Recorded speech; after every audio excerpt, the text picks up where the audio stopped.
আজকে তোমাদের বাড়িতেই আমি দিলখুশ বানানো দেখাবো।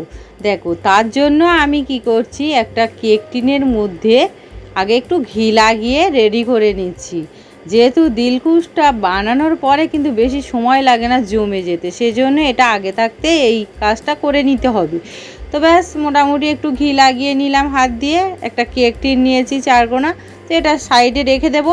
এবার একটা বড় বাটি নিয়ে নিলাম, আর তার মধ্যে একটা ছাঁকনি নিয়ে নিলাম, ওর মধ্যে 1 কাপ বেসন নিলাম, তারপরে আবারও নিলাম হাফ কাপ, মানে টোটাল আমি এখানে 1.5 কাপ বেসন নিলাম। তারপরে এটা চেলে নেব। অবশ্যই করে তোমরা চেলে নেবে, আর অবশ্যই করে যে কোনো একটা কাপ বা যে কোনো একটা কিছুর মাপ করে প্রতিটা জিনিস নেবে, তাহলে জিনিসটা পারফেক্ট হবে। তো দেখো, চেলে নেওয়া হয়ে গেছে। তারপরে এটা সাইডে রেখে দেব। এবার যতটা আমি বেসন নিয়েছি ওর অর্ধেক আমি তেল আর ঘি মিক্সড করে নিলাম, তো 1.25 কাপ তার মানে। তো এখানে আমি এক চামচের একটু বেশি মানে ঘি দিয়ে দিলাম। এটা যেহেতু গলানো না, তো গলে যাওয়ার পরে কিন্তু 2 চামচের উপরে হয়ে যাবে। তো দিয়ে দিলাম, এতে ফ্লেভারটা সুন্দর হয়। তোমরা পুরোটাই ঘিয়ে করতে পারো, আবার পুরোটাই তেল দিয়ে করতে পারো। তো আমি দুরকম মিক্সড করে করলাম। তো তেলটা খুব ভালো করে গরম করে নেব। দেখো, তেলটা থেকে যখন আর কোনো এই বাবলস থাকবে না বা কোনো গেঁজা থাকবে না, তখনই তুলে নেব। নিয়ে সাইডে রেখে এবার একটা ফ্রাই প্যান বসিয়ে দিলাম। ফ্রাই প্যানটা যখন হালকা গরম হয়ে যাবে, ওই যে বেসনটা চেলে রেখেছিলাম ওটা দিয়ে একটু হালকা আঁচে একটু ভেজে নেব। খুব বেশি ভাজার কিন্তু দরকার নেই, এখানে বলে রাখছি, খুব বেশি ভাজবে না, তাহলে কিন্তু রঙটা খারাপ হবে দিলখুশের। সেই জন্য হালকা একটু ভেজে নেব, তাহলে যাতে একটু কাঁচা গন্ধটা চলে যায়, সেই জন্য একটু হালকাভাবে ভেজে নেব। তোমরা কালারটা দেখলে বুঝতে পারবে, খুব একটা আমি কিন্তু বেশি ভাজছি না। তো এইভাবে মিশিয়ে মিশিয়ে ভেজে নেব। একটু যখন বেসন থেকে একটা সুন্দর ভাজা ভাজা সেন্ট ছাড়বে, তখনই নামিয়ে নেব। তো ভাজা হয়ে গেছে, দেখে বুঝতেই পারছো কালারটা ঠিকঠাক রয়েছে, হালকা একটু চেঞ্জ, তো অতটাও না। এবার আমি কি করছি, যতটাই বেসন ততটাই চিনি, মানে 1.5 কাপ বেসন, তো আমি ওই কাপ মেপে 1.5 কাপই চিনি নিলাম, আর চিনি যতটা তার অর্ধেকটাই জল নিয়ে নিলাম। ব্যাস, তোমরা তাহলে বুঝতেই পারলে আমি কি করলাম। তো এরপরে এই যে শিরাটা বানাচ্ছি, এই শিরাটা কি করতে হবে, যখন হালকা একটু তাজ চলে আসবে, চেক করে ফুটে উঠেছে, এরপরে একটু চেক করে দেখতে হবে তাজ চলে আসে। যখন হালকা হালকা তাজ ছাড়তে শুরু করবে, তখন এখন দেখো হালকা তাজ ছাড়তে শুরু করে দিয়েছে। এবার ওই বেসনটা, ওটা আমি হালকা ঠান্ডা করে নিয়েছি, কিন্তু অবশ্যই হালকা না, পুরো ঠান্ডা করে নিতে হবে। তারপরে ওই যে চিনি শিরার মধ্যে দিয়ে ভালো করে মিশিয়ে নিতে থাকবো। আর এই সময় গ্যাসের আঁচটা কিন্তু একদম লোর কাছাকাছি রেখে দেব। দিয়ে আমি মোটামুটি লো করে দিলাম, দিয়ে আমি মোটামুটি ভালো করে মিশিয়ে নিচ্ছি। দেখো, খুব ভালো করে আমি মোটামুটি মিশিয়ে নিলাম। মিশিয়ে নেওয়া মোটামুটি যখন এরকম ভালো করে মিশিয়ে নেওয়া হয়ে গেছে, একদম দলা পেকে নেই আর, তো এই সময় আমি ওই গরম তেল 1 হাতা ওর মধ্যে দিয়ে দেব।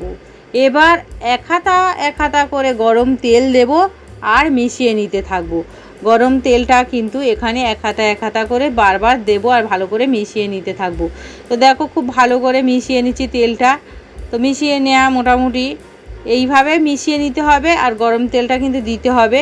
তো দেখো, এবার আমি 2-3টে এলাচ, ছোটো এলাচ গুঁড়ো করে নিয়েছি, দিলাম। ওটা দিলে খেতে ভালো লাগবে। আবারও 1 হাতা তেল দিয়ে দিলাম, মানে তো ওই গরম তেল ঘি ওটা দিয়ে দিলাম, দিয়ে আবারও মিশিয়ে নিতে থাকবো।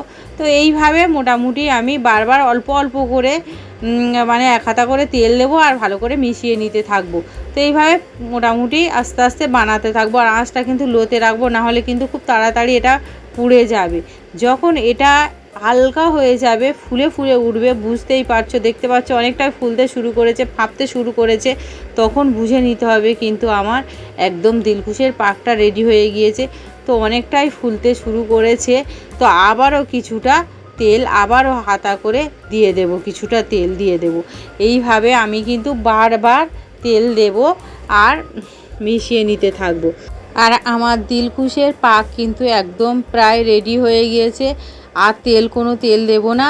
এবার আমি কি করব, কালারটাও মোটামুটি ঠিকঠাক হয়ে গেছে, এবার বন্ধ করে দিলাম। আর এই সময় দেখে বুঝতে পারছো কালারটা কেন এরকম, কারণ এখানে কারেন্টটা চলে গিয়েছে, তো সেই কারণে। আর এটা তো আর ফেলে রাখার জিনিস না, তো তাড়াতাড়ি এই পর্যায়ে আমি কিন্তু বসিয়ে দিলাম।